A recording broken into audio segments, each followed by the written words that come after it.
ಸರಿ ಹೇಳಿ, ಎಲ್ರು ಕಾಲ ಹಿಡಿತಿದೆ ಕಾಲ. ನಿಮ್ ಕೆರಿಯರ್ ಅಲ್ಲಂತೂ ಅವಾಗ ಕಾಲ ಎಳಿತಾನೆ ಇರ್ತಾರೆ. ಇವಾಗ ಅದೇ ಟೈಟಲ್ ಆಗಿ ಸಿನಿಮಾದಲ್ಲಿ ಮಾಡ್ತಾ ಇದ್ದೀರಾ, ಏನ್ ಅನ್ಸ್ತಾ ಇದೆ? ಫೈನಲ್ ರಿಲೀಸ್ ಆಗ್ತಿದೆ ಅನ್ನೋದೊಂದು ಬಹಳ ಖುಷಿ ಇದೆ. ತುಂಬಾ ತುಂಬಾ ಅನ್ಕೊಂಡಿದೆ ಆಗುತ್ತೋ ಇಲ್ವೋ ಅಂತ ಬಹಳ ಬೇಜಾರಲ್ಲಿದ್ದೆ. ಬಟ್ ಸ್ಟಿಲ್ ಒಂದು ಕಾನ್ಫಿಡೆನ್ಸ್ ಕೂಡ ಇತ್ತು ಡೆಫಿನೆಟ್ಲಿ. ಏನಂತ ಹೇಳಿದ್ರೆ ಅದು ಯಾವತ್ತು ಬಂದರೂ ಸಖತ್ತಾಗಿರುತ್ತೆ ನಮ್ಮ ಸಿನಿಮಾ ಅಂತ ಒಂದು ಇವತ್ತಿಗೂ ಕಾನ್ಫಿಡೆನ್ಸ್ ಇದೆ. ಯಾಕಂದ್ರೆ ಕತೆ ಚೆನ್ನಾಗಿದೆ, ಒಳ್ಳೆ ಕತೆ. ಈ ಕತೆ ನಾನು ಈ ರೀತಿ ಒಂದು ಪಾತ್ರ ಮಾಡ್ತೀನಿ ಆ ಥರ ಒಂದು ಗೆಟಪ್ ಅಲ್ಲಿ ಅಂತಂದ್ರೆ ನೀವೇ ಯೋಚನೆ ಮಾಡಿ, ಯಾಕೆ ಇವನು ಈ ಥರ ಏನಕ್ಕೆ ಇಷ್ಟು ರಿಸ್ಕ್ ತಗೊಂಡು ಮಾಡಿರ್ಬೋದು ಅಂತ. ಸೊ ಅಷ್ಟು ನಾನು ಯಾಕೆ ರಿಸ್ಕ್ ತಗೊಂಡಿದ್ದೀನಿ ಅಂತ ಹೇಳಿದ್ರೆ ಅಷ್ಟು ಚೆನ್ನಾಗಿದೆ ಕತೆ. ಸೊ ಹಾಗಾಗಿ ಒಂದು ಒಳ್ಳೆ ವಿಭಿನ್ನವಾದ ಪ್ರಯತ್ನ, ಒಂದು ಕನ್ನಡ ಸಿನಿಮಾ, ಅಚ್ಚ ಕನ್ನಡದ ಸಿನಿಮಾ, ಯಾರ್ದು ಇನ್ಸ್ಪಿರೇಷನ್ ಅಲ್ಲ, ಯಾವ ಬೇರೆ ಭಾಷೆಯಲ್ಲಿ ಬಂದು ಅದನ್ನ ಕದ್ದು ಮಾಡಿರೋದಲ್ಲ. ಸಕ್ಕದಾಗಿ ಒಂದು ಕತೆ ಬರೆದು ತುಂಬಾ ಚೆನ್ನಾಗಿ ಕನ್ನಡದಲ್ಲಿ ಮಾತ್ರ ರಿಲೀಸ್ ಮಾಡ್ತಿದ್ದಾರೆ, ಮಲ್ಟಿ ಲ್ಯಾಂಗ್ವೇಜ್ ಅಲ್ಲ, ಏನೂ ಅಲ್ಲ.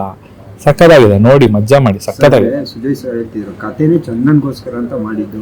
ಚಂದನ್ ಅವರು ಕೂಡ ಬಾಡಿ ಗೇನ್ ಮಾಡಿಸಿ ಎಲ್ಲ. ಹೌದು, ಆದ್ರೆ ಕತೆ ಗೊತ್ತಿಲ್ಲ ಅವ್ರು. ನಾನ್ ಸಿಕ್ಕಾದ್ಮೇಲೆ ಕತೆ ಇಲ್ಲ. ಆಕ್ಚುಲಿ ನಾನು ಸಿಗಕ್ ಮುಂಚೆ ಒಂದ್ ಕತೆ ಬರ್ದಿಟ್ಕೊಂಡಿದ್ರು. ಬಟ್ ಯಾರು ಅದಕ್ಕೆ ಆಕ್ಟಿಂಗ್ ಅದ್ರಲ್ಲಿ ನಾಯಕನ ಪಾತ್ರ ಯಾರು ಮಾಡ್ತಾರೆ ಅಂತ ಅವ್ರು ಇನ್ನೂ ಅನ್ಕೊಂಡಿರ್ಲಿಲ್ಲ ಅನ್ಸುತ್ತೆ. ಬಟ್ ಅವರು ಈ ಕತೆ ನನಗೆ ಹೇಳಿದ ತಕ್ಷಣ ನಾನು ಇದು ಈಗ ಮಾಡಿದ್ರೆ ಈ ತರ ಕತೆಗಳು ಮಾಡ್ಬೇಕು ಸಿನಿಮಾಗಳು. ಯೂಶುವಲ್ ಆಗಿ ಇವಾಗ ಯಾರಾದ್ರೂ ಒಬ್ರು ಹೆಸರು ಮಾಡಾದ್ಮೇಲೆ ಯಾವ ರೀತಿ ಇಷ್ಟಪಡ್ತಾರೆ ಅಂತ ಹೇಳಿದ್ರೆ ಒಂದು ಮಾಸ್ ಸಬ್ಜೆಕ್ಟ್ ತಗೊಂಡು ಫೈಟ್ಸ್ಗಳಿರ್ಬೇಕು, ಒಂದಷ್ಟು ಡ್ಯಾನ್ಸ್ಗಳಿರ್ಬೇಕು, ಫಾರಿನಲ್ಲಿ ಶೂಟಿಂಗ್ ಆಗಬೇಕು, ಸ್ಟಂಟ್ಗಳಿರ್ಬೇಕು, ಸೊ ಮಾಸ್ ಡೈಲಾಗ್ಗಳಿರ್ಬೇಕು, ಪಂಚ್ ಡೈಲಾಗ್ಗಳಿರ್ಬೇಕು, ಆಮೇಲೆ ಸ್ಲೋ ಮೋಷನ್ ನಡ್ಕೊಂಬಂದ್ರೆ ಜೋರಾಗಿ ಬ್ಯಾಕ್ ಗ್ರೌಂಡ್ ಅಲ್ಲಿ ಮ್ಯೂಸಿಕ್ ಎಲ್ಲ ಬರಬೇಕು. ಸೊ ದಿಸ್ ಇಸ್ ಇದೆ ಸಿನಿಮಾ ಅಂದ್ರೇನೆ ಇದು. ಸೊ ಈ ತರ ಯೂಶುವಲಿ ಎಲ್ಲರೂ ಈ ತರನೇ ಇಷ್ಟಪಡ್ತಾರೆ. ಆದ್ರೆ ನಾನು ಸ್ವಲ್ಪ ರಿಸ್ಕ್ ತಗೊಳ್ಳೋದು ಜಾಸ್ತಿ. ಸೊ ಹಾಗಾಗಿ ಎಲ್ಲರೂ ಆ ಥರ ಆ ರೂಟಲ್ಲಿ ಬರ್ತಾರೆ, ನಾನು ಈ ರೂಟಲ್ಲಿ ಹೋಗೋಣ ಅಂತ ಅಂದ್ಬಿಟ್ಟು ಈ ರೂಟಲ್ಲಿ ಬಂದಿದ್ದೀನಿ ಇವಾಗ. ನಾನು ಕರಿಯರ್ ಸ್ಟಾರ್ಟ್ ಮಾಡ್ಬೇಕಾದ್ರು ಮಾಡಿದ್ದು ಹಂಗೇನೆ. ರ್ಯಾಪ್ ಮಾಡೋಣ ಅಂತ ಅಂದ್ಬಿಟ್ಟು ಹೊರಟೆ. ಎಲ್ಲರೂ ಬೇರೆ ರೂಟಲ್ಲಿ ಹೋಗ್ತಾರೆ, ನಾವು ಬೇರೆ ರೂಟಲ್ಲಿ ಹೋಗೋಣ ಅಂತ ಹೊರಟೆ. ಅಲ್ಲಿ ಸಕ್ಸಸ್ ಸಿಕ್ಕಿತ್ತು. ಸೊ ಈ ರೂಟಲ್ಲಿ ಬಂದಾಗ ಈ ರೂಟಲ್ಲಿ ಸಕ್ಸಸ್ ಈಗಲೇ ಸಿಗುತ್ತಾ ಮುಂದೆ ಸಿಗುತ್ತಾ ನೋಡೋಣ. ಅಂದರೆ ಒಂದು ಹೀರೋ ನಿಲ್ಲಕ್ಕೆ ಒಂದು ಟಿಕೆಟ್ ಬೇಕಾಗುತ್ತೆ ಸರ್, ಅಂದರೆ ಒಂದು 10 years ಬೇಕಾಗುತ್ತೆ. ಆ ಜರ್ನಿಯಲ್ಲಿ ಯಾವ ಥರ ಈಗ ಅಷ್ಟು ಇಯರ್ ಆಗಿದೆ, ಎಷ್ಟೆಷ್ಟು ಇನ್ನೂ ಮೂವೀಸ್ ಈ ಹೊಸಬ ಅಲ್ಲ ಸರ್, ನಾನು ಮೊದಲನೇ ಸಿನಿಮಾ ಇದು ನಂದು. ಅಲ್ಲ, ಇನ್ನೊಂದು ರಿಲೀಸ್ ಆಗಿದೆ ಯಾವುದು? ಹೌದು, ಬಟ್ ಸ್ಟಾರ್ಟ್ ಮಾಡಿದ್ದಿದಲ್ಲ ಫಸ್ಟ್. ಮೊದಲನೇ ಆಕ್ಟಿಂಗ್ ಮಾಡಬೇಕು ಅಂತ ಶುರು ಮಾಡಿದ್ದಿದ್ದಲ್ಲ. ಸೊ ಅಂದರೆ ಈ ರೀಸೆಂಟ್ ಡೇಸಲ್ಲಿ ಸಿನಿಮಾಗೆ ಜನ ಅಂದರೆ ಒಳ್ಳೆ ಸಿನಿಮಾಗೂ ಬರ್ತಾ ಇಲ್ಲ, ಇಂಥ ಹೈಪ್ ಆಗಿರೋ ಸಿನಿಮಾಗೂ ಬರ್ತಾ ಇಲ್ಲ. ಅವ್ರಿಗೆ ಯಾವುದೋ ಒಂದು ಇಷ್ಟ ಆಗಬೇಕು, ಯಾವುದೋ ಅದಕ್ಕೆ ಏನ್ ಅನ್ಸುತ್ತೆ ಅಂತಂದ್ರೆ ಏನಾದ್ರ ಬಗ್ಗೆ ಯೋಚನೆ ಮಾಡಬಾರ್ದು, ಆರಾಮಾಗಿ ನಿಮ್ ಕೆಲಸ ಮಾಡ್ಕೊಂಡಿರ್ಬೇಕು ಅನ್ಸುತ್ತೆ ಅಷ್ಟೇ. ಎಲ್ಲೆಲ್ಲ ಶೂಟ್ ಮಾಡಿದ್ವಿ ಸರ್, ಈ ಹಳ್ಳಿ ಗೆಟಪ್, ಹಳ್ಳಿ ಭಾಷೆಯಿಂದನೇ ಬೇಕಾದ್ರೆ ವಿಭಿನ್ನವಾಗಿರ್ತದೆ. ಅದರಲ್ಲಿ ಯಾವ ಥರ ಪ್ರಿಪೇರ್ ಆದ್ರಿ, ಹೆಂಗೆಲ್ಲ ಇತ್ತು ಶೂಟಿಂಗ್ ಎಕ್ಸ್ಪೀರಿಯನ್ಸ್? ಇದರಲ್ಲಿ ಸುಜಯ್ ಶಾಸ್ತ್ರಿ ಅವರು ಸಖತ್ತಾಗಿ ಟ್ರೈನ್ ಮಾಡಿದ್ರು.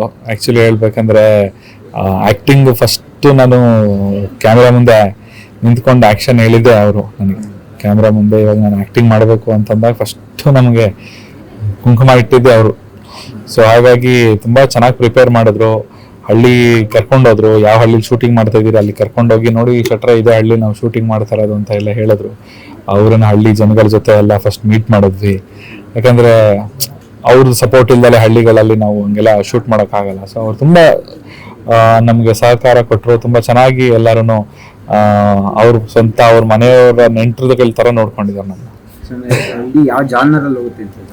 ಸೊ ಇದು ಆಕ್ಚುಲಿ ನಿಮ್ಗೆ ಫನ್ ಬರುತ್ತೆ, ಮಿಸ್ಟ್ರಿ ಬರುತ್ತೆ, ಸಸ್ಪೆನ್ಸ್ ಇದೆ. ನನ್ನ ಕ್ಯಾರೆಕ್ಟರ್ ಮೇಲೆ ನಿಮ್ಗೆ ಡೌಟ್ಸ್ ಬರ್ತಾ ಹೋಗುತ್ತೆ, ಇವನು ಒಳ್ಳೆಯವನ ಕೆಟ್ಟವನ ಅಂತ ಡೌಟ್ ಬರ್ತಾ ಹೋಗುತ್ತೆ. ಡೈರೆಕ್ಟರ್ ಬಂದು ಸುಜಯ್ ಶಾಸ್ತ್ರಿ, ನಿಮ್ಗೆಲ್ಲ ಗೊತ್ತು, ಸಖತ್ ಫನ್ ಡೈರೆಕ್ಟರ್ ಅವರು. ಸೊ ತುಂಬಾ ಒಳ್ಳೆ ಕಾಮಿಕಲ್ ಸೆನ್ಸ್ ಇರುವಂತ ಡೈರೆಕ್ಟರ್. ಅಂಡ್ ಪ್ರೊಡ್ಯೂಸರ್ ನಮ್ಮ ಗೋವಿಂದರಾಜ್ ಅವರು ತುಂಬಾ ಮುಗ್ಧ ಪ್ರೊಡ್ಯೂಸರ್. ಆಕ್ಚುಲಿ ಹೇಳ್ಬೇಕಂತ ಹೇಳಿದ್ರೆ ನಮ್ಮ ಸುಜಯ್ ಶಾಸ್ತ್ರಿ ಅವರ ಒಂದು ಏನು ಒಂದು ಆಸೆ, ಒಂದು ಕನಸು ಏನಿದೆ ಅದಕ್ಕೆ ಬಂಡವಾಳ ಹಾಕಿದ್ದಾರೆ. ದಯವಿಟ್ಟು ನಮ್ಮ ಸಿನಿಮಾನ ನೋಡಿ. ಇಂಥ ಒಂದು ಪ್ರೊಡ್ಯೂಸರ್ ಈ ರೀತಿಯಾದಂಥ ಕಥೆಗಳನ್ನ ಮಾಡೋದು ತುಂಬಾ ರೇರು. ಸೊ ಈ ರೀತಿಯಂತ ಪ್ರೊಡ್ಯೂಸರ್ಗಳು ಉಳಿಬೇಕು, ಖಂಡಿತ ಅವ್ರಿಗೆ ಒಳ್ಳೇದಾಗ್ಲಿ. ಕೊನೆಯದಾಗಿ ಏಪ್ರಿಲ್ 24 ಸಿನಿಮಾ ರಿಲೀಸ್ ಆಗ್ತಿದೆ, ಎಲ್ಲರ ಕಾಲಲ್ಲಿ ತೆಕಾಲ. ಡಾಕ್ಟರ್ ರಾಜ್ಕುಮಾರ್ ಅವರ ಹುಟ್ಟಿದಬ್ಬರ ದಿನ ನನ್ನ ಸಿನಿಮಾ ರಿಲೀಸ್ ಆಗ್ತಿದೆ, ತುಂಬಾ ಖುಷಿ ಇದೆ. ಬಿಡು ಮಾಡ್ಕೊಂಡು ಥಿಯೇಟರ್ಗೆ ಬನ್ನಿ, ಸಿನಿಮಾ ನೋಡಿ, ಚೆನ್ನಾಗಿತ್ತು ಅಂದ್ರೆ ಇನ್ನೊಂದು 10 ಜನಕ್ಕೆ ಹೇಳಿ.